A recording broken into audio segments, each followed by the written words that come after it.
सोचो, एक लड़की की शादी होती है, लेकिन सिर्फ एक लड़के से नहीं बल्कि उसके सारे भाइयों से।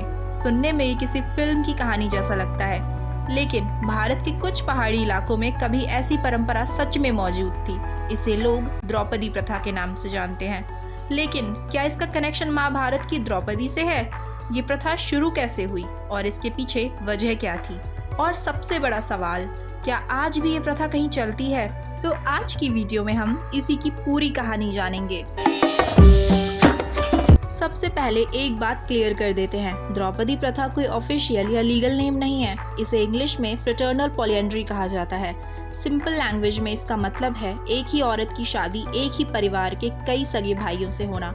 अक्सर सबसे बड़े भाई से शादी होती थी और बाकी भाई भी उसी विवाह का हिस्सा माने जाते थे। ये बात आज हमें अजीब लग सकती है, लेकिन उस टाइम के लोगों के लिए ये एक प्रैक्टिकल सोशल सिस्टम था। अब सवाल आता है, इसका नाम आखिरकार द्रौपदी प्रथा ही क्यों पड़ा? इसका जवाब हमें महाभारत में मिलता है। महाभारत के हिसाब से द्रौपदी की शादी 5 पांडव भाइयों से हुई थी, लेकिन ध्यान रहे वो एक खास परिस्थिति थी। महाभारत कहीं भी ये नहीं कहती कि हर किसी को ऐसा ही करना चाहिए। बाद में जब कुछ कम्युनिटीज में एक औरत की शादी कई भाइयों से देखी गई, तो लोगों ने उसकी तुलना द्रौपदी से कर दी और धीरे धीरे इसका नाम द्रौपदी प्रथा पड़ गया।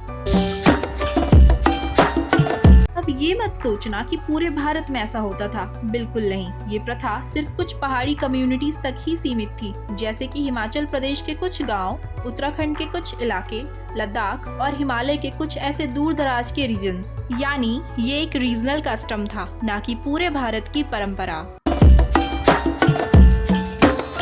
अब सबसे इंटरेस्टिंग पार्ट, आखिर लोग ऐसा करते ही क्यों थे? इसका सबसे बड़ा रीजन था जमीन। पहाड़ों में खेती की जमीन बहुत कम होती थी।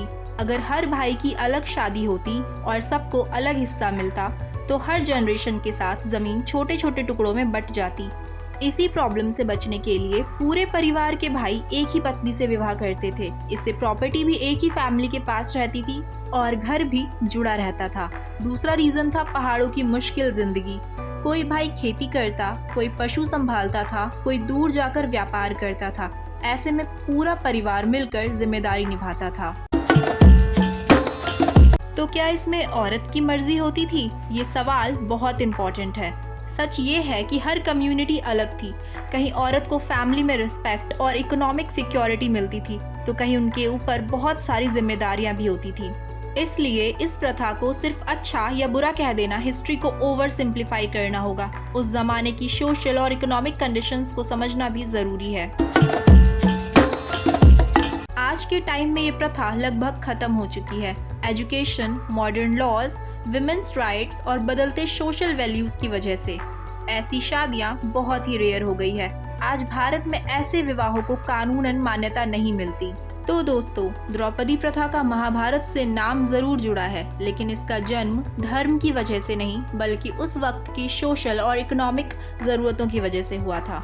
हिस्ट्री हमें ये सिखाती है कि हर परंपरा के पीछे एक कहानी होती है और बिना उस कहानी को समझे सिर्फ उस परंपरा को जज करना सही नहीं होता।